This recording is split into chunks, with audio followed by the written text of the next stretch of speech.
Hello friends, welcome aboard the Moonlight Fairy Tale Express. This train is a dream journey to fairy tale land. Have you all got your train tickets? Subscribe and hit the like button to always be able to ride. Close your eyes, prick up your ears, and listen in a comfortable position. Today's story is Grimm's Fairy Tales, Brother and Sister. After their mother passed away, the siblings faced unhappiness. Living with their stepmother, they were subjected to daily beatings and kicks. Their meals consisted only of leftover bread crusts, while even the little dog under the table received better treatment. They wished for divine sympathy, thinking if only their mother knew their plight. Deciding to leave, they embarked on a journey into the vast world. They traversed meadows, fields, and rocky paths all day. Whenever it rained, the sister remarked on how both the heavens and their hearts cried together. By evening, reaching a large forest and exhausted from sorrow, hunger, and their journey, they rested in a hollow tree and fell asleep. Waking up the next morning to a hot sun high in the sky, the brother expressed his thirst, wishing for a brook's presence. He rose, took his sister's hand, and they set off to find one. Unknown to them, their wicked stepmother was a witch who had followed them secretly, cursing all the forest's brooks. Upon finding a brook, the brother was about to drink when the sister heard it whispering, "Whoever drinks from me will become a tiger." She urged her brother not to drink, fearing he'd turn into a beast and harm her. He abstained, though parched, opting to wait for the next stream. At the next brook, it also warned, "Whoever drinks from me will become a wolf." The sister again implored her brother to refrain from drinking, to avoid turning into a wolf that might devour her. He agreed, postponing his drink but insisting on quenching his thirst at the next opportunity. When they reached the third brook, it whispered, "Whoever drinks from me will become a roebuck." The sister pleaded with her brother not to drink, fearing he'd turn into a roebuck and flee from her. Nevertheless, the brother knelt and drank, transforming into a young roebuck upon the water's touch. The sister wept for her bewitched brother, and the little roebuck cried alongside her, sitting sadly by her side. Eventually, the sister resolved, "Don't worry, my lovely little roebuck, I will never leave you." She removed her golden belt to adorn the roebuck's neck, crafted a soft cord from reeds, and led the little animal deeper into the forest. Having traveled far, they found a small house and decided to live there, noting its emptiness. The sister prepared a soft bed for the roebuck and collected roots, berries, and nuts for herself daily, along with tender grass for the roebuck, who ate from her hand and frolicked around her contentedly. In the evenings, tired and after prayers, she used the roebuck's back as her pillow, falling asleep gently on it. It would have been a delightful life had her brother retained his human form. For a while, they lived alone in the wilderness. Then, one day, a grand hunt was organized in the forest by the king of the land. The sounds of horns, barking dogs, and the joyful shouts of hunters echoed through the trees, and the roebuck longed to join. He said to his sister, "Let me join the hunt, I wish to show off my skills," to which she replied, "Return to me in the evening." All lock the door for fear of the rough hunters, so knock and say, "Dear sister, let me in, only then will I know it's you, otherwise, I won't open the door." The young roebuck dashed off, thrilled to roam and enjoy the hunt. The king and the hunters pursued the beautiful creature, but they couldn't catch him. Just when they thought they had him, he darted through the bushes and disappeared. At dusk, he raced back to the cottage, knocked, and said, "Dear sister, let me in." The door opened for him, and he entered, resting the whole night on his soft bed. The next day, as the hunt resumed and the roebuck heard the sound of horns and hunters again, he couldn't stay away. "Sister, let me out, I must go," he insisted. His sister opened the door, cautioning him, "But you must come back in the evening and say your password." When the king and his hunters once more spotted the young roebuck with the golden collar, they all chased him, but he was too quick and agile for them. This chase lasted all day, but by evening, the hunters had surrounded him, and he was slightly wounded in the foot, limping and running slowly. Then, a hunter followed him to the cottage and heard him say, "Dear sister, let me in," and saw the door open for him, then quickly shut. The hunter witnessed all this and reported to the king, who declared, "Tomorrow, we will surely hunt that deer." However, the sister was shocked to see her roebuck injured. She cleaned his blood, applied herbs to the wound, and said, "Rest in your bed, my dear roebuck, so you can heal." The injury was minor, so by the next morning, the roebuck no longer felt it. Hearing the hunt outside again, he said, "I can't stand it, I must be there, they won't catch me easily." His sister, crying, said, "This time they'll kill you, and here I am, alone in the forest, feeling abandoned by the world. I can't let you out." "Then I'll die of sorrow," he replied. "When I hear the horns, I feel I must leap out of my skin."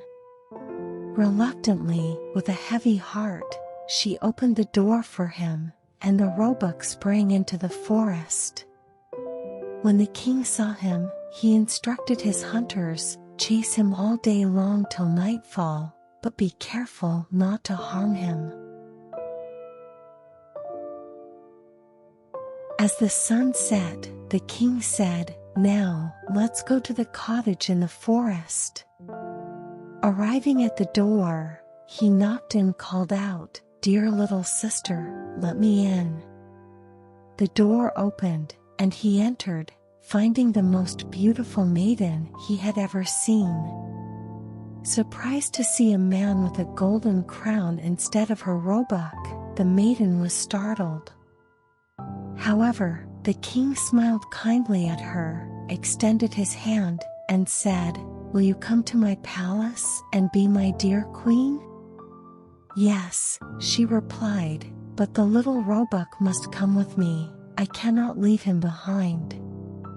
The king agreed, "It shall stay with you as long as you live, and shall want for nothing." Just then, he ran in, and the sister tied him with the rush cord, took it in her hand, and left the cottage with the king. The king placed the beautiful maiden on his horse and took her to his palace, where they had a splendid wedding. She became the queen, and they lived happily for a long time. The roebuck was well cared for and loved, roaming freely in the palace garden. But the evil witch, the children's stepmother, had assumed the sister had been torn apart by wild animals in the forest and the brother had been killed by hunters as a roebuck. Upon hearing of their happiness and well-being, envy and jealousy consumed her, leaving her restless with the desire to bring them misfortune again.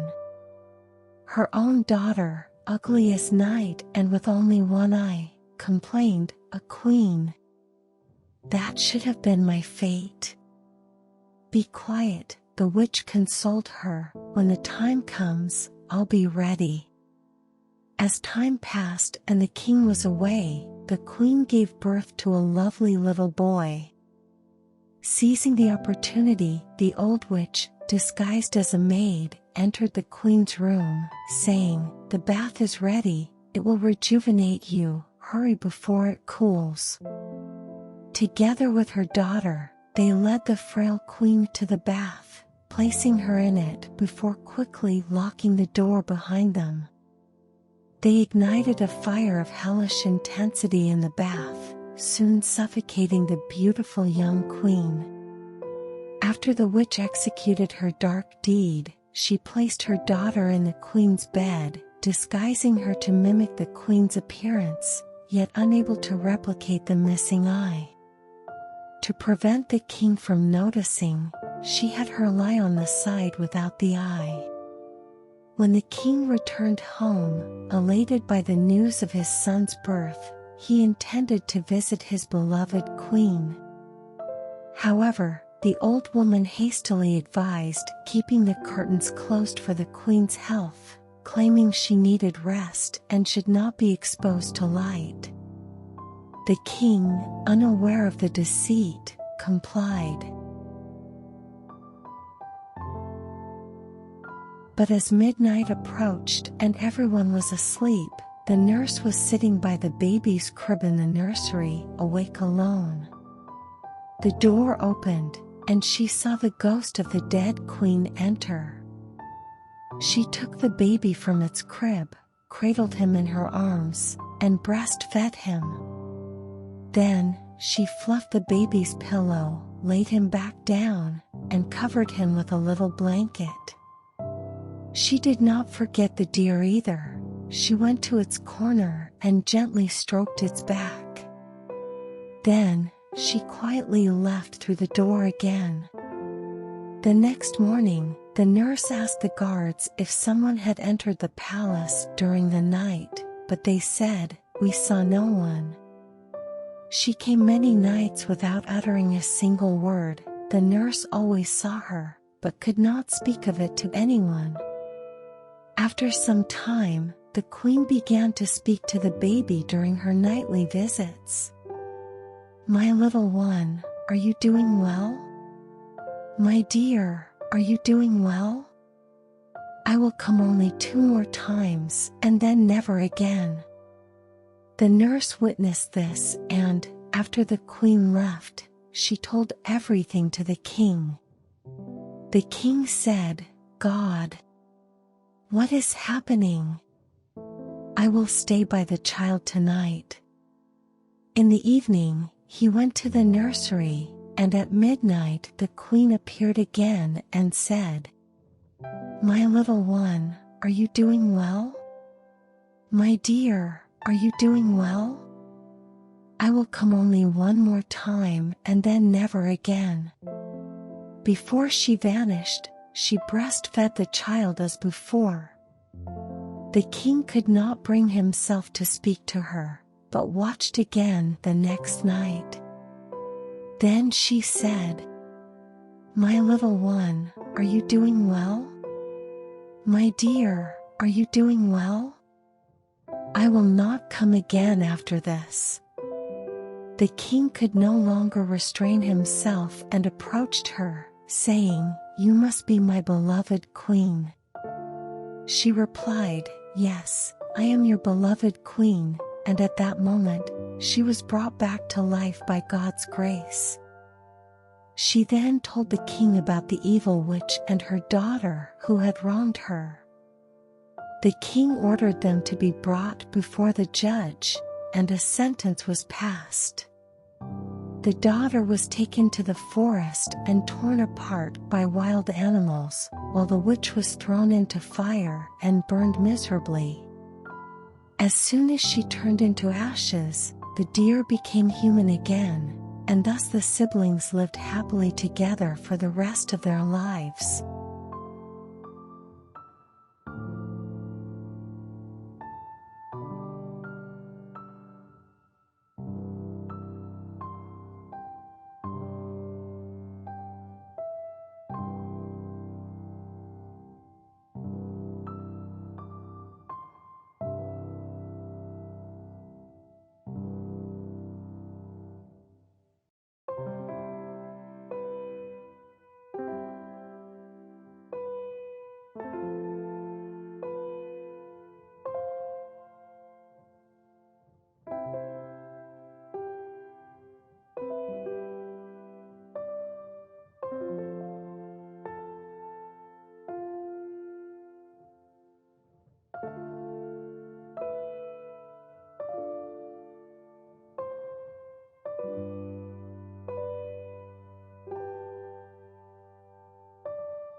you.